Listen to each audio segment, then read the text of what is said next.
we got the Major League Baseball playoffs kicking off tonight. Well, actually, they've been going on the last 2 nights, but since we only did the 1-game playoffs, it's kind of, well, it's really not really worth our time to actually do them then, because then you don't even know who the actual teams are in the real playoffs, and, you know, it's just all befuddling.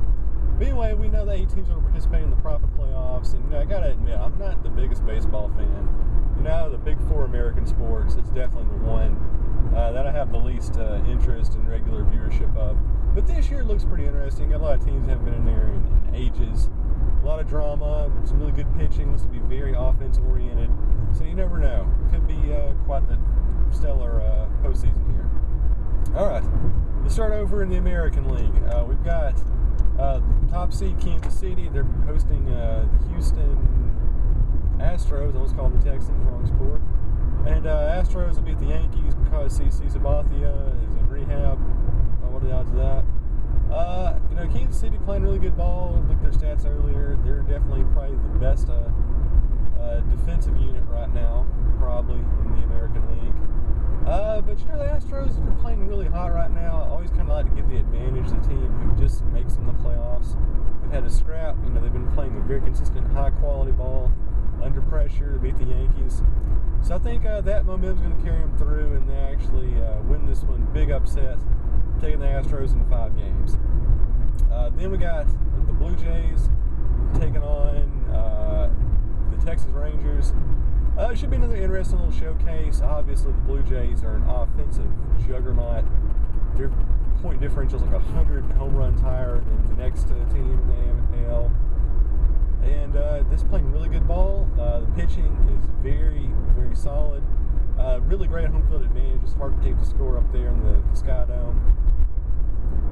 And I don't know. I think it's just going to be pretty competitive. I really don't see the Rangers really posing much of a challenge at all to the Blue Jays. I think Toronto ends up bagging it 3-1. Flipping over to the National League, we have got on one end the New York Mets taking on the Los Angeles Dodgers. You know, really, really interesting matchup here. The Mets been playing very well, very good offensively, been able to produce.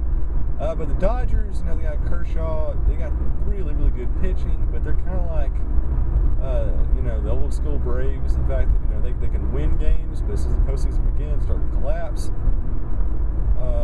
Or really more like the Atlanta Falcons, is what they're doing nowadays. I don't know, I'm just going to go with the team with better defense, which I guess is pitching in this scenario, that's what you call it in baseball. We'll take the Dodgers. They win it 4 games. Yeah, I'll give it in 4 games, 3-1 over the Mets. Then we got the Cubs and the Cardinals. Now, the Cardinals, they are the San Antonio Spurs of Major League Baseball, because they play very, very boring baseball. It's all small ball. It's all about pitching. It's not about, you know, aiming for a home run every time. It's about getting runs. It's about, you know, loading bases. Just very fundamental, strategic baseball, which, you know, like I said before, it's kind of boring. You know, it's not the most entertaining thing in the world to watch. But it's effective. Now, I would say that would work against most teams, but then you got the Cubs. The Cubs have really, really good pitching this year. They also can really hit the ball. They can get the offense going. They can score points in bunches. We saw that in the wild card game against who were they playing? Well, it doesn't really matter. They beat them. We saw that in their game, and I think they've got the hot streak. They've been playing. They've been fighting for spot. Oh, it was against the Pittsburgh Pirates. They've been playing very well. Solid pitching, good rotation. They get guys on bases, and I think that's enough to propel them to a upset, 3-2, 5-game series upset. So that's over there to stay in the National League. That means we got the Dodgers and the Cubs. And just because I like the drama, I think this was going to come down to 7 games, and I think it's actually going to end up favoring the Cubs. Yeah, I know it sounds crazy to think the Chicago Cubs could make it to the World Series, but you know what? It was prophesized in Back to the Future too, and I know that's really hackneyed and it's a run to the ground. It was a joke everybody's made, but I'll take it.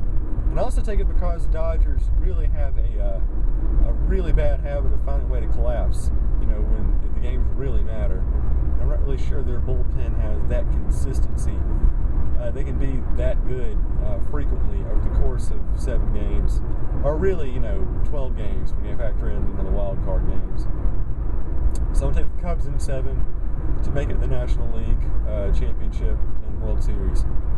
American League, Blue Jays against the Houston Astros. Like I said, there's just so many points on the board for Toronto. They have really good pitching, probably better than Houston. They're certainly scoring more points. Gotta go with the Blue Jays. I'm going to give this to them 4-1. So that leads us to our 2015 World Series. Representing the National League, the long-suffering Chicago Cubs playing in their first World Series since, seriously, I don't even know, like they haven't won a World Series since 1904. Can't remember the last time they actually played in the World Series, though. Was it like 1950s, maybe? It can't be like the 1900s. That just can't be the truth. But if it is, woo. Assuming they're in the National League, maybe Steve Bartman won't show up.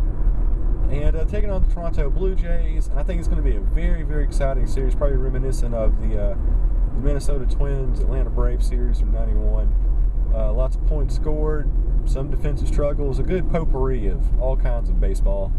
But at the end of the day, I'm going to go with the team that's scoring those points. I got to go with the team that's more predictable, that's more reliable, who I have the least amount of pitching concerns about. And in that scenario, it's got to be the Toronto Blue Jays. So I'm picking our presumptive World Series champions. They win it 4-3 in a thrilling 7-game series. So I haven't really been a big fan of baseball in a long time. I haven't really been glued to the postseason. But, considering these matchups, lots of history, some really bizarre Cinderella teams getting in the mix, lots of offensive play, some good defensive units in there. It actually might be pretty entertaining. I might have to catch a game or two. So there you go. My predictions for the postseason. Once again, taking Blue Jays over the Cubs for the World Series championship. We'll see what happens.